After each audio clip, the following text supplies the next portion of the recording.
In just 7 days, history changed forever. Betrayal, sacrifice, and a love so powerful it would echo through eternity. These are the final days of Jesus Christ, a journey that would lead to the cross and beyond. The final week of Jesus Christ, often called Holy Week, is one of the most significant periods in human history. In just a few days, Jesus would go from being welcomed as a king to being condemned as a criminal. Crowds would cheer him, then turn against him. Friends would follow him, then abandon him. And one disciple would betray him with a kiss.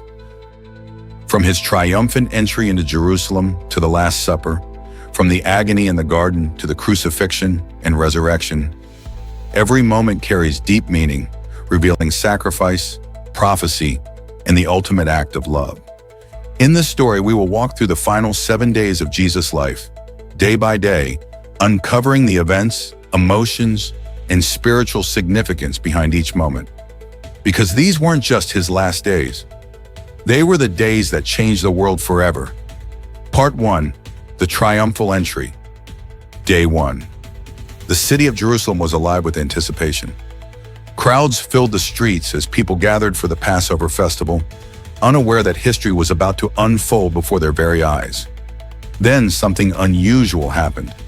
Jesus Christ approached the city, not on a war horse like a conquering king, but riding humbly on a donkey.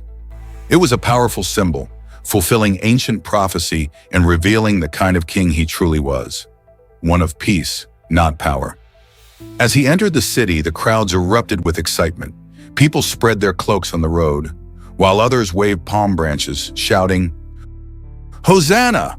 Blessed is he who comes in the name of the Lord." For a moment, it seemed like everything had changed. The people believed their long-awaited king had finally arrived, the one who would deliver them, restore their nation, and overthrow their oppressors. But they misunderstood. They were expecting a political savior, not a suffering servant. As the cheers echoed through Jerusalem, few realized that this celebration was only the beginning of a much deeper story, one that would lead not to a throne, but to a cross. The same voices shouting, "Hosanna," would soon fall silent, and some would even cry out for his death. Day 1 began with praise and celebration, but the path ahead would be filled with tension, betrayal, and sacrifice. Part 2. The Cleansing of the Temple. Day 2. The next day, the excitement of the crowds had not yet faded, but as Jesus Christ entered Jerusalem again, his focus shifted from the cheering streets to the sacred heart of the city, the temple. What he found there was not worship, but chaos. The temple courts, meant to be a place of prayer, had been turned into a marketplace. Merchants were buying and selling. Money changers sat behind tables, exchanging currency at unfair rates. The atmosphere was loud, crowded, and driven by profit, not reverence. This was not what the house of God was meant to be. In a moment of righteous anger, Jesus took action. He overturned the tables of the money changers, sending coins scattering across the ground. He drove out those who were buying and selling, declaring, "It is written, my house shall be called a house of prayer, but you have made it a den of thieves." The scene was intense, shocking, unforgettable. The same man who had entered Jerusalem in humility now stood with authority, confronting corruption at the very center of religious life. The people watched in awe, but the religious leaders were not pleased.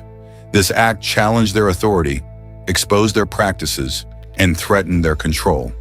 From that moment on, their admiration turned into hostility. The tension had begun to rise. Day 2 was not about celebration, it was about confrontation. And from this point forward, the path of Jesus Christ would move steadily toward conflict, and ultimately, the cross. Part 3. Teachings, Parables, and Rising Opposition. Day 3. By the third day, the atmosphere in Jerusalem had shifted. What began as celebration was now turning into tension.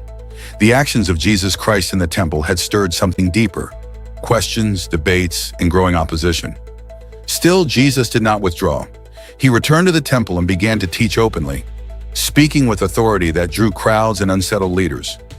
He told parables, simple stories with powerful meanings, Stories about vineyards, tenants, and kings. Stories that, beneath the surface, expose the hearts of the religious elite. The people listened in awe, but the leaders, the chief priests, scribes, and Pharisees, recognized something troubling. These stories were about them. Jesus challenged their hypocrisy, their pride, and their misuse of power. He spoke of true righteousness, not outward appearance, but inward transformation. Questions were thrown at him, one after another. By what authority do you do these things? Should we pay taxes to Caesar? What is the greatest commandment? They were not seeking truth. They were trying to trap him. But every time Jesus answered with wisdom that left them speechless. The crowds were amazed, but the leaders grew more determined. What began as curiosity had now become a threat.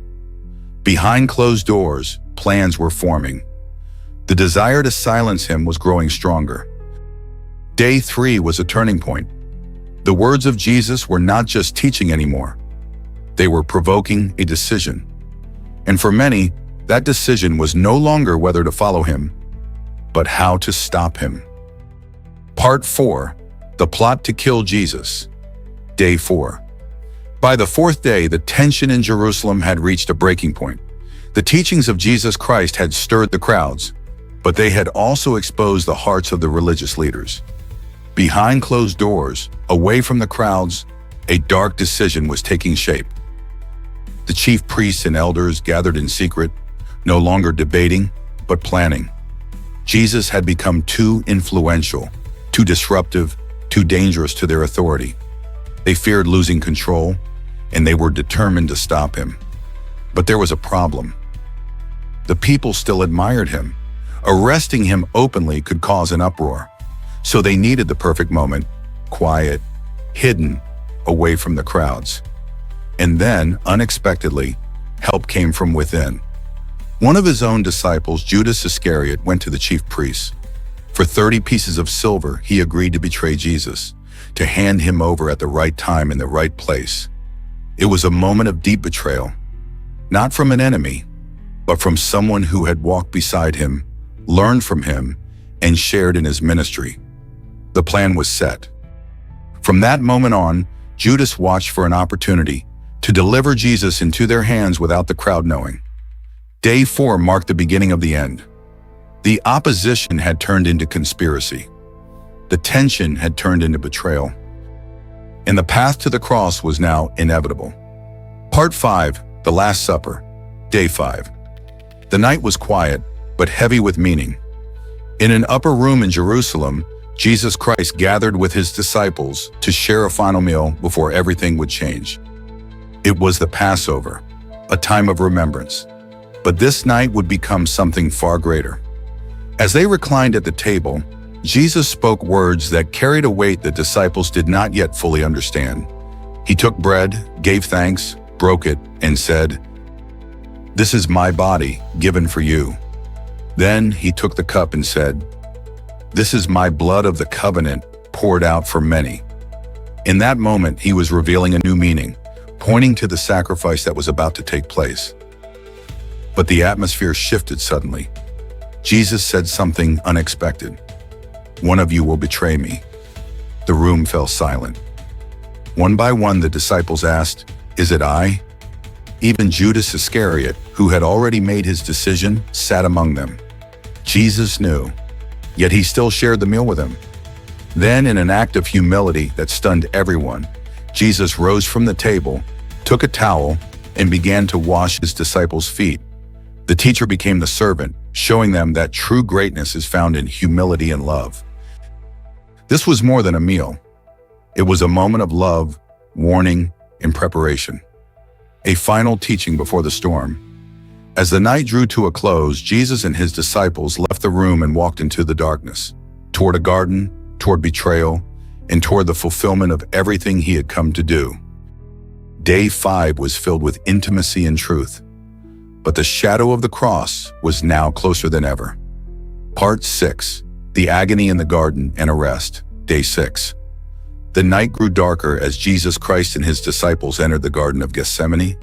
The air was quiet, but heavy with what was about to come. Jesus, knowing the weight of the moment, asked his disciples to stay awake and pray. Then he went a little further, alone. There in the silence of the garden, the full reality of what lay ahead pressed upon him. The betrayal, the suffering, the cross. It was no longer distant. It was here. He fell to the ground and prayed, "Father, if it is possible, let this cup pass from me, yet not my will, but yours be done." It was a moment of deep agony, not weakness, but surrender. When he returned, he found his disciples asleep. The ones who had promised to stand by him could not even stay awake for 1 hour. Then suddenly, the silence was broken. Torches flickered in the distance. Footsteps approached. A crowd arrived, armed with swords and clubs, sent by the chief priests and elders, and leading them was one of his own, Judas Iscariot.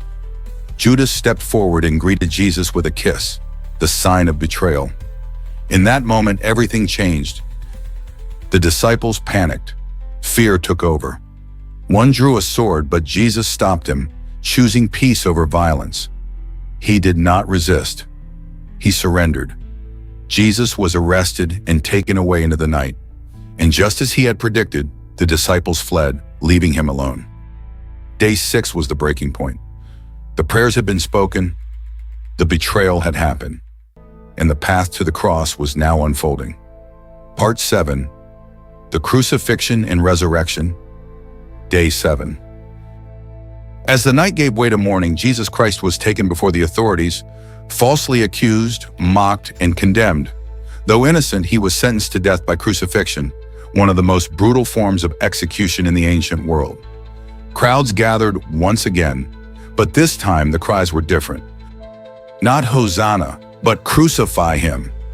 Beaten and weakened, Jesus was forced to carry his cross through the streets of Jerusalem to a place called Golgotha. There he was nailed to the cross, lifted between heaven and earth. As he hung in agony, he spoke words of forgiveness. "Father, forgive them, for they do not know what they are doing." Hours passed, darkness covered the land. And then, with his final breath, he said, "It is finished." At that moment, everything changed. The earth shook. The temple veil was torn in two. What seemed like defeat was actually fulfillment. The sacrifice had been made. Jesus was taken down and placed in a tomb. For a moment, hope seemed lost. Silence filled the hearts of his followers. But the story was not over. On the third day, something unimaginable happened. The stone was rolled away. The tomb was empty. Jesus had risen. Death had been defeated. The cross was not the end, it was the beginning. The resurrection confirmed everything he had said, everything he had promised. It turned fear into faith, despair into hope, and changed the course of history forever. The final day was not just about suffering, it was about victory.